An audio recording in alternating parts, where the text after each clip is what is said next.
To everyone in Maplewood, Ryan Collins was the kind of man you'd trust with your life. He was charming yet humble, a volunteer firefighter, and a devoted husband of schoolteacher Emma Collins. Their marriage, high school sweethearts turned pillars of their small-town community, was a kind of love story that made people believe in happy endings. Emma, 31, was adored by her students for her patience and warmth. Friends called her sunshine on a rainy day. Her Instagram feed was full of Sunday hikes with Ryan, quiet dinners with friends, and snapshots of the yellow house they'd been renovating together. To neighbors, they were perfect, proof that goodness still existed in a world often too dark. But beneath the surface of their picturesque life, a storm had already begun. What seemed like a fairy tale was slowly unraveling, thread by thread, and by the time anyone noticed, the damage was done. Emma grew up in Maplewood, the only daughter of two loving parents. She dreamed of teaching from the time she could hold a book, and she was the kind of friend who remembered birthdays and brought soup when you were sick. Ryan was different. He'd been the golden boy of their high school football team, charismatic and ambitious. While Emma was gentle and methodical, Ryan craved adrenaline and risk. When he proposed to her under a canopy of Christmas lights at 23, it seemed like destiny. But to those closest to him, there were moments, a sharp edge in his voice, stories that didn't quite add up, that hinted at something darker. Friends dismissed the warning signs as stress. Emma, ever trusting, believed her husband could do no wrong. The evening of April 12, 2022, began quietly. Emma texted a friend about lesson plans for her second graders, joked about Ryan's new obsession with late-night runs, and settled into grade papers. She never saw the message Ryan sent to an unknown number at 9:14 p.m. Tonight. It has to happen tonight. At 9:43 p.m., a neighbor reported hearing what sounded like a muffled argument from the Collins backyard. By 10:30 p.m., Ryan called 911, his voice trembling. "Please, you have to help. My wife's been attacked. There was someone in the house. I think she's dead." When first responders arrived, they found Emma collapsed near the back door, a single stab wound to her chest. There were signs of a struggle, a broken vase, a toppled chair, muddy footprints leading out the yard. Ryan's shirt was torn, his face pale. He told officers a masked intruder had broken in, that he tried to fight him off. His performance, shaken but composed, was convincing, almost too convincing. Detective Maria Lopez was assigned to the case. At first glance, Ryan's story made sense. Maplewood hadn't seen a homicide in over a decade, and the muddy footprints seemed to confirm a break-in. But something gnawed at her. The front door showed no forced entry, and Emma's phone, recovered from the kitchen counter, contained no calls or texts suggesting fear or concern. Lopez began interviewing neighbors. One recalled seeing Ryan jogging late at night the week before, stopping to stare at his own backyard for an unusually long time. Another mentioned hearing what sounded like a single car door slam shortly before sirens arrived. Not after. Then came the first crack. The muddy footprints outside didn't match the soles of any common shoe on the market. They matched Ryan's custom trail runners, the same ones seen in multiple photos on Emma's social media. When confronted, Ryan insisted he must have tracked mud while chasing the intruder. But as detectives combed through his phone records, a chilling detail surfaced. A string of encrypted messages to a woman named A.L., a co-worker from the fire station. One message, sent just 2 days before the murder, read, "Once she's gone, everything falls into place." Still, Lopez knew she needed more than suspicion. Then a breakthrough came from Emma's smartwatch. At 9:42 p.m., just before Ryan's 911 call, it recorded a sudden spike in her heart rate followed by abrupt stillness. Seconds later, it registered Ryan's heart rate skyrocketing, then stabilizing before the emergency call was made. It suggested he had time to calm down, time inconsistent with someone frantically fighting an intruder. When detectives quietly pulled A.L. in for questioning, she broke. Through tears, she confessed Ryan had been planning to leave Emma, but feared a costly divorce that would ruin him financially. He convinced her that Emma's life insurance policy was their ticket to freedom. On April 20th, just 8 days after Emma's death, Ryan was arrested outside the fire station where he'd been hailed as a hero. The town that once adored him watched in stunned silence as he was led away in handcuffs. In court, prosecutors revealed chilling evidence. A purchase receipt for the exact knife used in the murder obtained 2 weeks prior. Surveillance footage of Ryan disposing of a black hoodie in a dumpster hours after the crime. And a damning voice message Emma had left for her sister earlier that week. Something feels off with Ryan lately. I can't shake the feeling he's hiding something. The power shifted swiftly. Ryan's confident smirk in early interviews gave way to visible cracks on the witness stand. His charm evaporated, replaced by a cold attachment that chilled even his closest friends. Emma's funeral was held on a rainy Saturday. Former students lined the steps of Maplewood Elementary, holding paper cranes, a symbol of the wishes Emma once had them fold for her classroom bulletin board. Her father, his voice breaking, said she believed in love, even when it didn't deserve her. The trial lasted 3 weeks. The jury deliberated for only 4 hours before returning with a guilty verdict. Ryan was sentenced to life without parole. In the courtroom, A.L. wept as a judge condemned their plan as a betrayal of trust so profound it shattered an entire community. Maplewood would never be the same. The yellow house remained unsold, its curtains drawn, a silent monument to a woman whose life had been stolen by the man she trusted most. Detective Lopez, standing on the courthouse steps after sentencing, spoke quietly to a local reporter. Evil doesn't always look like a stranger in the dark. Sometimes it smiles at you every morning. Just when Maplewood thought the nightmare was over, a single overlooked file shattered that fragile peace. During a routine audit of evidence, long after Ryan Collins had been locked away for life, Detective Maria Lopez opened a folder marked Security Unreviewed. Inside was a grainy video clip pulled from a traffic camera 2 blocks from the Collins house. The timestamp? 10:21 p.m. 11 minutes before Ryan dialed 911. The footage showed a dark SUV stopping briefly at a side street. The passenger door opened, and for a split second, a woman in a black hoodie stepped out, glancing toward the Collins home. It wasn't Ryan's alleged mistress, A.L. It wasn't anyone Lopez recognized at all. And the SUV? It belonged to Maplewood's deputy fire chief, Ryan's closest friend, David King. The revelation was a gut punch. David had been the loudest voice condemning Ryan during the trial, even testifying to Ryan's growing obsession with control. Now, Lopez couldn't shake the question. Had Ryan framed himself for a bigger secret, or had he and David orchestrated something far more sinister? Lopez replayed the clip again and again, her pulse quickening. The woman's profile was partially obscured, but her stride was purposeful, not panicked. And why step out near the crime scene minutes before the murder call? A quiet background check revealed David King had cashed out a $50,000 savings bond just 2 days before Emma's death. Even stranger, Ailes' bank statements, already combed during the trial, showed an unexplained deposit of $12,500 weeks after sentencing. Lopez reopened interviews discreetly. A bartender remembered seeing David and Yale together 2 months before the murder, without Ryan. Another firefighter recalled overhearing David talking about cleaning up a mess if things got out of hand. Suddenly, the idea of Ryan acting alone didn't fit. Digging deeper, Lopez requested phone tower pings for David's SUV on the night of April 12th. The data placed him near the Collins neighborhood at 9:35 p.m.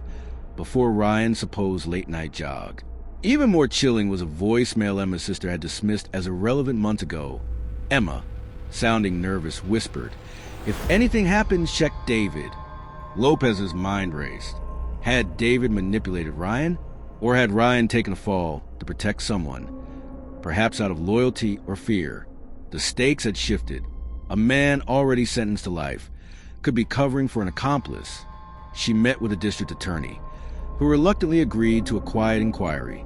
If news leaked, Maplewood's fragile sense of justice could implode. 2 weeks into her reinvestigation, Lopez tracked down the woman in the black hoodie. Using enhanced footage in a database of DMV photos, she identified her as Danielle Rhodes, a former EMT dismissed from the fire department for misconduct. Danielle was David King's ex-girlfriend.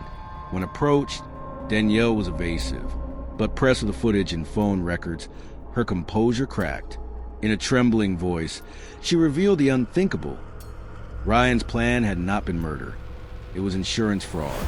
The original scheme, hatched by David and A.L., was to stage a burglary, scare Emma, and file a fake theft claim. But David, furious at Ryan for backing out at the last minute, had decided to make it final. According to Danielle, David convinced Ryan that Emma had already been harmed while secretly orchestrating her death himself. Ryan didn't even know, she whispered. He thought he was protecting her from a robbery gone wrong. The realization hit Lopez like a blow.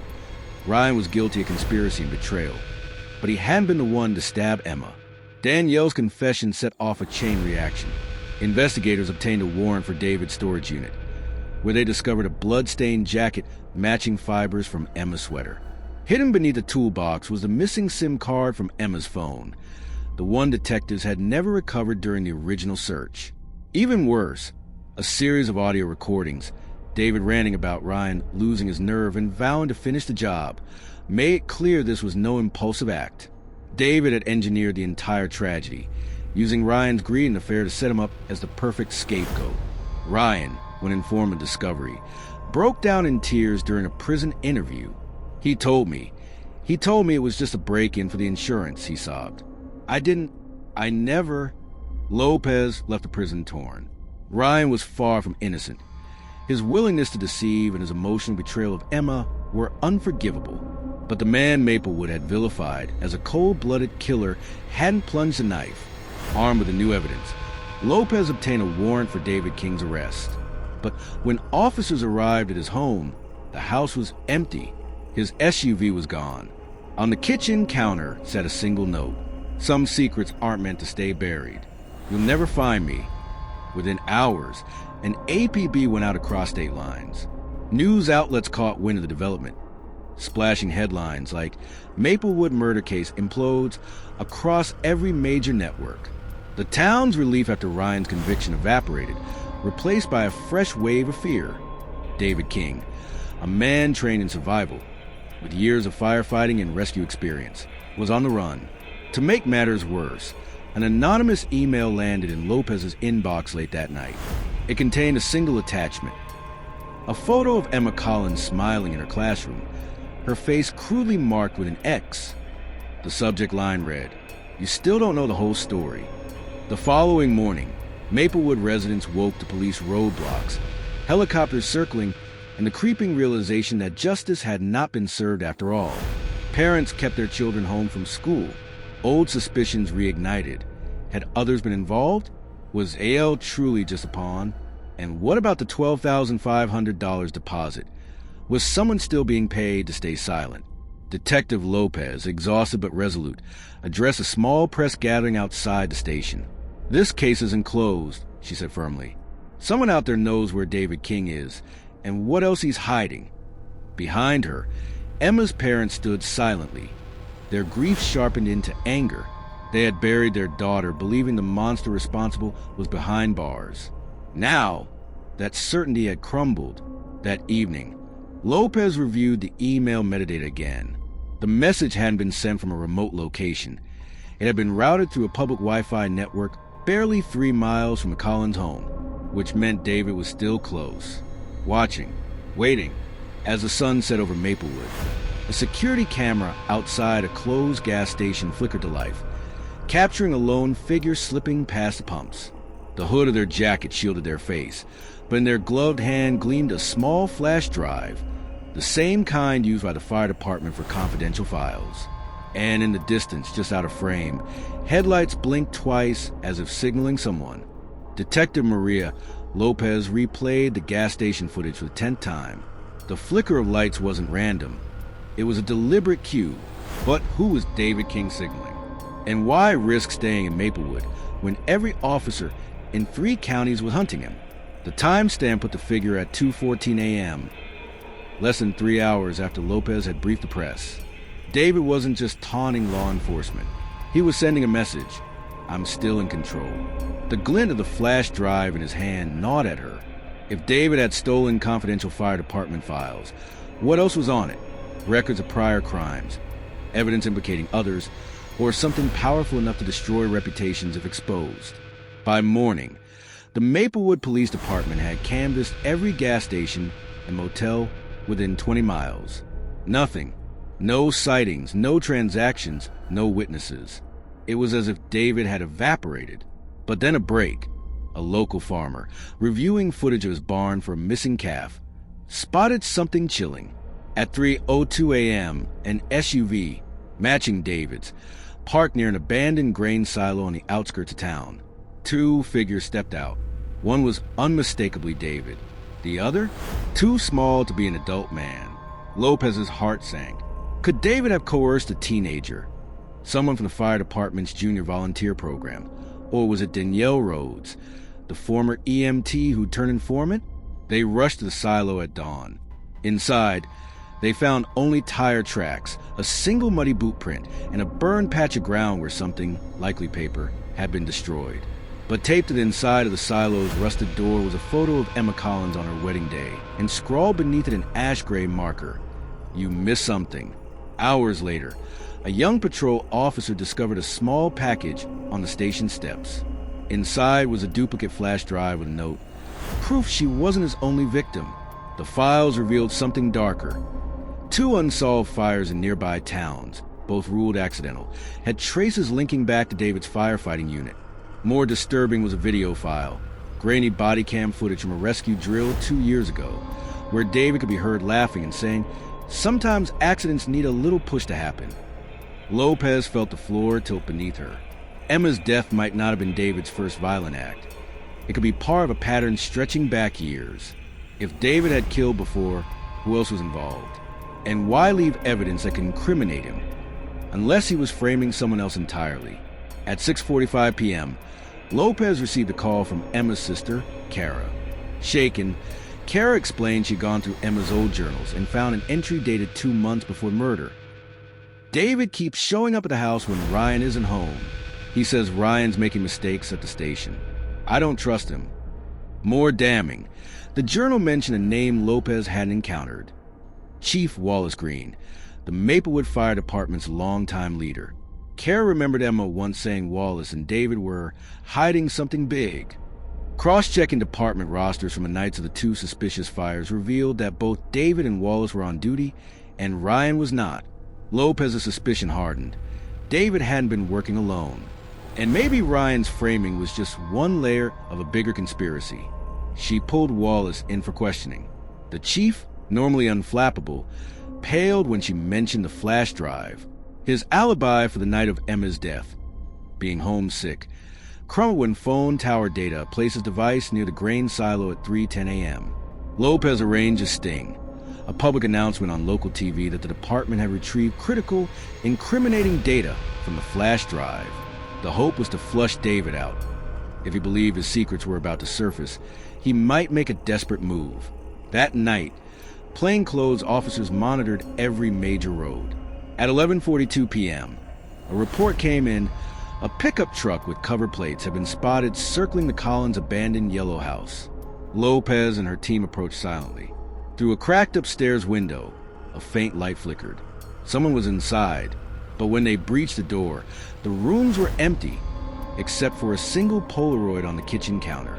The photo showed David and Chief Green standing side by side at a firehouse charity event. On the back, written in smeared ash, were the words, "He's not the only one you should be looking for." Then a whisper echoed to the empty house.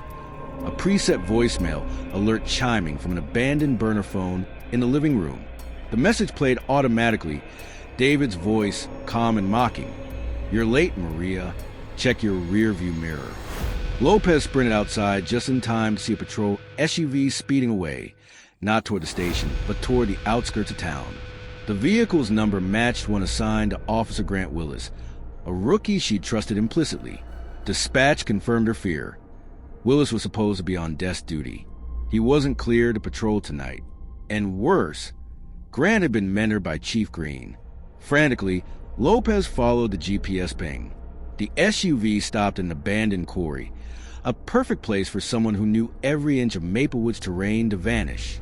Inside the quarry, Lopez found fresh footprints leading to a maintenance shack.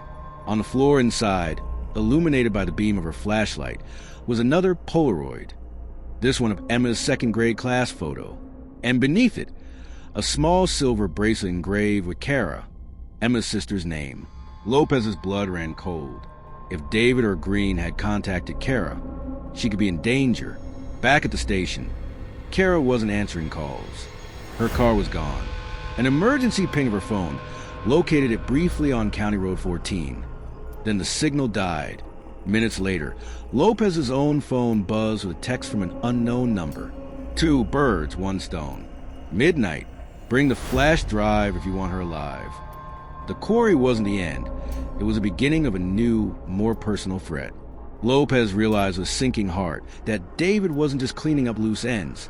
He was sending a final, terrifying message. No one was safe. Not even Emma's grieving family. Helicopters scoured the countryside, but the darkness and winding roads gave David and his unknown accomplices every advantage.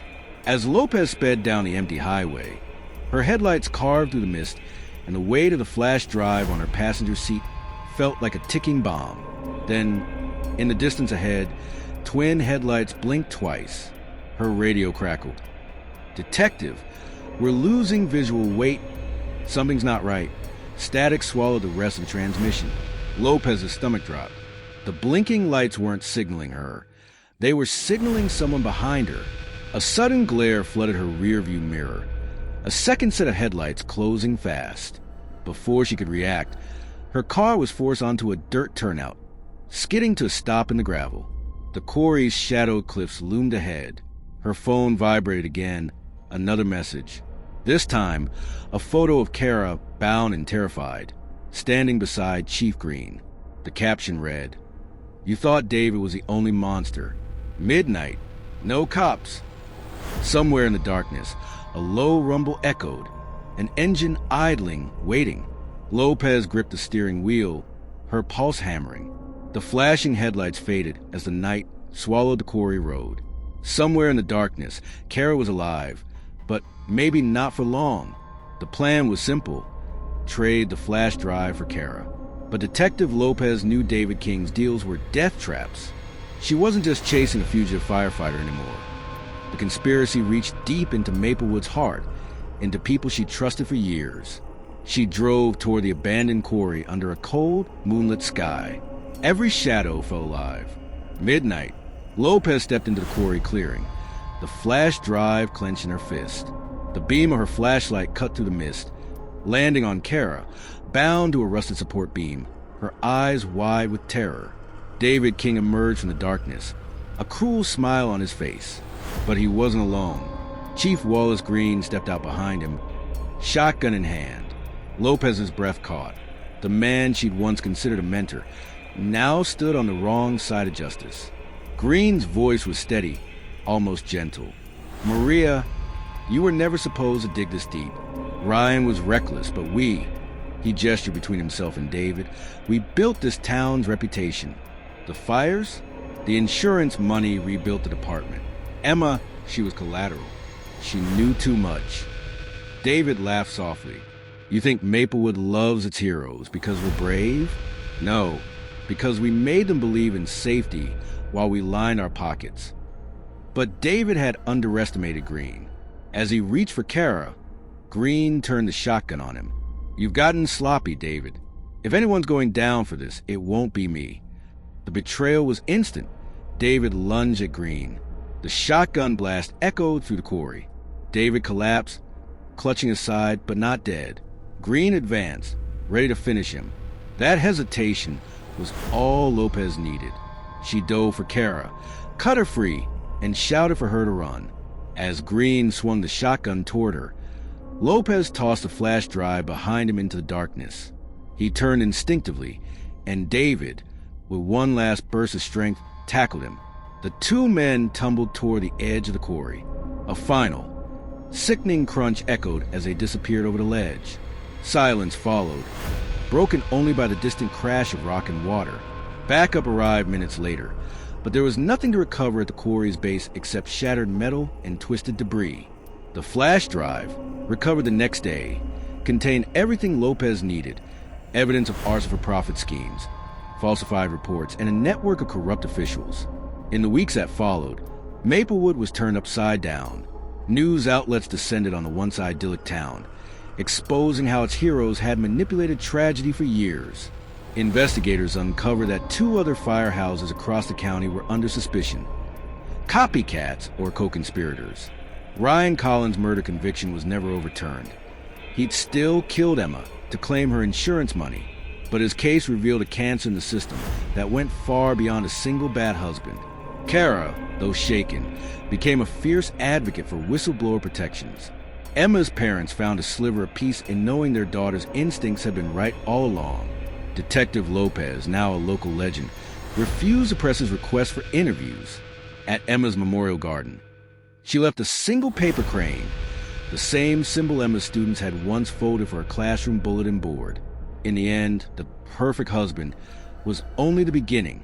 Beneath Maplewood's polished image was a web of greed, betrayal, and murder that spanned years and claimed more lives than anyone will ever know. David King and Chief Wallace Green's bodies were never found. Some say the river carried them miles downstream. Others whisper that one of them survived, waiting. And Detective Lopez? She still keeps that recovered flash drive locked away, because on one of its final, corrupted files, a distorted voice says 5 chilling words. This isn't over. Not yet. Ensure you hit like and the subscribe buttons, click the notification bell to not miss out on any of our content. And we'll see you next time on the Crime Scene Stories.